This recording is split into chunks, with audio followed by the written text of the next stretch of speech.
போது கண்ணுல அழுகைதான் வருவதுண்டு.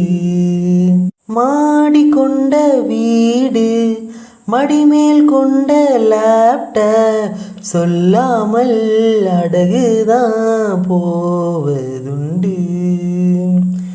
அந்த நிலை குழுவில் இல்லை, அடகு வைக்க வழியே இல்லை, அழுவதற்கு வாய்ப்பே இல்லை, அதுதான் தொல்லை.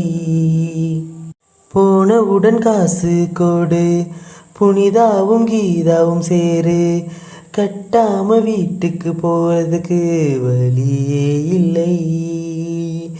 ஏனென்றால் ஃபைனு உண்டு, வழியே இல்லை. இப்படி ஓர் குழுவும் தான் கிடைத்திடுமா?